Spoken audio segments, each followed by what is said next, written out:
এই কুমড়োর রেসিপিটা খেলে ভাত রুটি দুটোই কম পড়ে যাবে। বিশ্বাস না হলে একবার ট্রাই করে দেখুন। এত কম উপকরণে এত টেস্টি কিছু বানানো যায়, আজ সেটা প্রমাণ হয়ে যাবে। আর একটা ছোট্ট টেকনিক আছে, যেটা জানলে কুমড়োর একদম মাখনের মতো সফট আর দারুণ টেস্টি হবে। চলুন বানানো শুরু করি। আজ আমি কুমড়ো দিয়েই একটা রেসিপি বানাবো। তার জন্য এখানে 500 গ্রাম কুমড়ো নিয়েছি। এবার আমি এই কুমড়োটাকে কেটে নেব। এই কুমড়োটা প্রথমে এই মাঝখান থেকে এই দানা আর যে ভুসি মতো অংশটা আছে এটা আমি কেটে বাদ দিয়ে দেবো আগে। এবার একটা এরকম পিলার দিয়ে, বা আপনারা যদি পারেন ছুরি দিয়ে বা কেউ বটি দিয়ে, যার যেটা সুবিধা হবে, এইভাবে কুমড়োর খোসাটাকে ভালো করে ছাড়িয়ে নেব। এবারে কুমড়োটাকে আমি একটু ডুমো ডুমো করে কেটে নেব। এইরকম ভাবে ডুমো ডুমো করে কাটবো, খুব ছোট কাটবো না আবার খুব বড়ও না, একটু মিডিয়াম সাইজের কাটলে তাহলে এই রেসিপিটা খুব ভালো হবে। এবার এগুলো ভালো করে জলে ধুয়ে পরিষ্কার করে নেব। কুমড়োগুলো আমি ধুয়ে পরিষ্কার করে নিয়েছি। এবার এইটা সাইডে রেখে দিচ্ছি। এবারে একটা মশলা বানিয়ে নেব। এখানে একটা মিক্সির বাটি নিয়েছি। এই বাটির মধ্যে 1 চামচ কালো সর্ষে দিয়ে দিলাম। 15 থেকে 20টা চিনে বাদাম দিয়ে দিচ্ছি। হাফ ইঞ্চি আদা, এটা একটু ছোট ছোট করে কেটে নিয়েছি, এটাকেও দিয়ে দিলাম। ঝালের জন্য 4টে কাঁচা লঙ্কা দিলাম।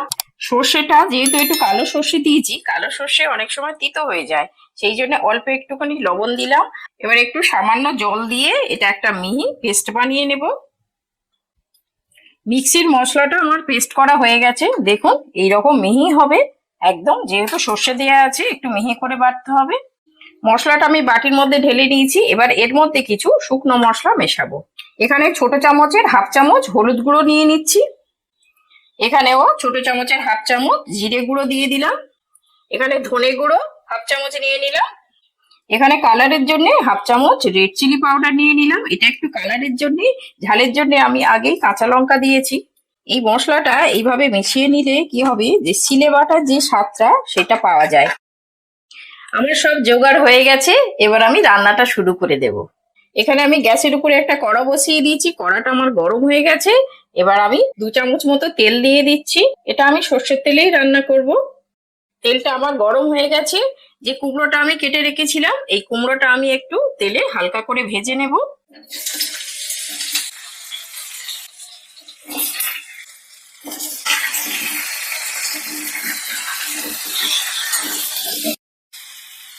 আজকের রেসিপিটি যদি আপনাদের ভালো লেগে থাকে, তাহলে রান্না বাংলা ব্লগ চ্যানেলটাকে সাবস্ক্রাইব করে পাশে থাকবেন।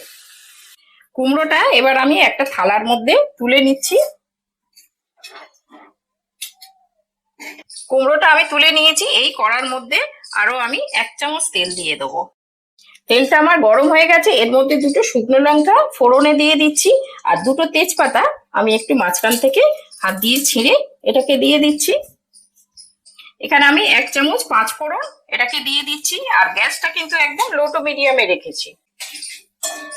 ফোড়নটা আমার হয়ে গেছে, ভাজা গন্ধ বেরিয়েছে।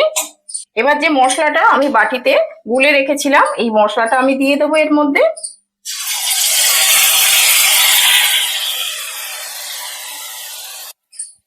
মশলার বাটিটা ধুয়ে একটুখানি জল দিয়ে নিলাম।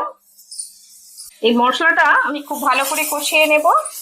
আর গ্যাসের আঁচটা কিন্তু আমি একদম কমিয়ে দিয়েছি। এই মশলা কষার সময় গ্যাসের আঁচটা একদম কমিয়ে দিতে হবে।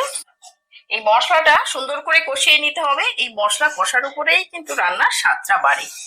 অনেকেই কুমড়ো খেতে পছন্দ করে, আবার অনেকেই কুমড়ো খেতে পছন্দ করে না।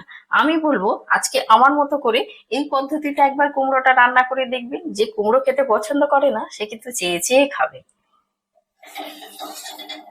মশলাটা আমার কষানো হয়ে গেছে। মশলাটা খুব বেশি কষাবো না, একটু মিডিয়াম করে খুব কষাবো, যেহেতু এতে সর্ষে দেওয়া রয়েছে।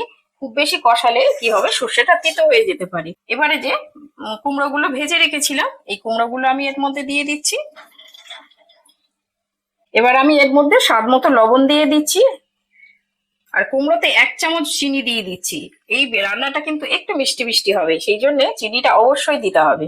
মশলাটা এবার আমি সবজির সঙ্গে মিশিয়ে নেব, একটু হালকা করে কষিয়ে নিচ্ছি। আর কুমড়োটা যেহেতু ভাজা আছে, নরম কিন্তু, সেই জন্য একটু হালকা হাতে এইভাবে নাড়তে হবে, কুমড়োটা যাতে ভেঙে না যায়। আচ্ছা, এখানে বলে রাখি, এখানে আমি আলু ব্যবহার করিনি। আপনারা যদি চান এখানে আলু দিতে পারেন। আমার কষানো হয়ে গেছে, এবার আমি এর মধ্যে জল দেব। খুব অল্প জল দেব, খুব বেশি ঝোল হবে না, এটা একটু মাখা মাখা মতো হবে, সেইভাবে জলটা দিতে হবে। ব্যাস এইরকম রাখবো। এবার আমি 4টে কাঁচা লঙ্কা একটু চিড়ে দিয়ে দিলাম, আর গ্যাস একদম লোতে করে রেখেছি। রেখে আমি এটাকে ঢাকা দিয়ে দিলাম। আর যেহেতু আমার কুমড়ো সিদ্ধ আছে, সেই জন্য এখানে 4-5 মিনিট একটু ফুটিয়ে নিলে আমার রান্নাটা হয়ে যাবে। আমি একটু ঢাকা দিয়ে দিলাম। দেখলেন তো, এই সামান্য উপকরণে তৈরি হয়ে গেল একটা অসাধারণ একটা রেসিপি। একবার হলেও বাড়িতে বানিয়ে খেয়ে দেখবেন, আর কেমন লাগলো অবশ্যই কমেন্টে জানাবেন। কুমড়োটা দেখুন একদম সিদ্ধ হয়ে গেছে, আর রান্নাটাও আমার হয়ে গেছে। আমি একটু কুমড়োটা কেটে দেখাচ্ছি। দেখুন দেখুন কত সুন্দর সিদ্ধ হয়ে গেছে। কুমড়োটা এমনি ভাজতে ভাজতে আমার 70% সিদ্ধ হয়েছিল, আর বাকিটা আমি এই ফোটাতে সুন্দরভাবে সিদ্ধ হয়ে গেছে। এখানে আমি অল্প ভাজা বাদাম নিয়েছি, আর ভাজা বাদাম নিয়ে এটা একটুখানি একটু ভেঙে নিয়েছি। এটা আমি উপর থেকে ছড়িয়ে দিচ্ছি। এটা অপশনাল, এটা আপনারা চাইলে দিতে পারেন, আর না চাইলে বাদ দিতে পারেন। কিন্তু এইটা দিলে খাবার সময় যে এই বাদামগুলো একটু মুখে পড়লে এটা খেতে দারুণ লাগে, আর রান্নাটা স্বাদটাও একটুখানি বেড়ে যায়। দেখুন কত সুন্দর হয়েছে, দেখেই বুঝতে পারছেন কত সুন্দর লোভনীয় হয়েছে। আর এটা বাড়িতে একবার বানিয়ে খেয়ে দেখুন, সবার খুব প্রশংসা পাবে। রান্না তো আমরা রোজই করি, কিন্তু মাঝে মাঝে এমন কিছু পদ থাকে যা মন ভালো করে দেয়। আজকের এই কুমড়োর রেসিপিটি ঠিক তেমনই একটি পদ। আশা করছি আপনাদের মন জয় করে নেবে।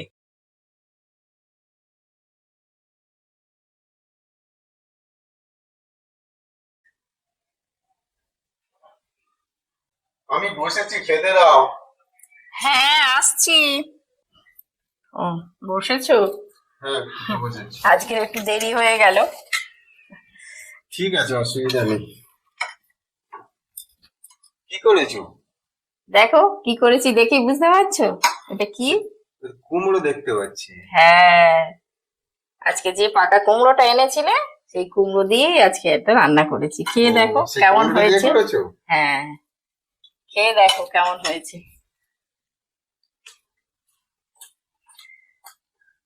বাহ, খুব ভালো হয়েছে। ভালো হয়েছে। খুব ভালো খেতে হয়েছে। এই বাদাম পড়ছে না, দারুণ লাগছে বাদামটা। বাদাম একটুখানি উপর থেকে ছড়িয়ে দিয়েছি। বাদামগুলো মুচমুচে লাগছে না মুখের মধ্যে? মুখে মা পড়ছে, দারুণ লাগছে। হ্যাঁ, খুব ভালো টেস্ট হয়েছে। হ্যাঁ, টেস্ট হবে তো, এইভাবে রান্না করলে এই রান্নাটা এরকমই টেস্ট হয়। বেশ মিষ্টি মিষ্টি, হ্যাঁ, ভালো লাগছে। কুমড়োর তরকারি একটু মিষ্টি মিষ্টি হলেই তো ভালো লাগে।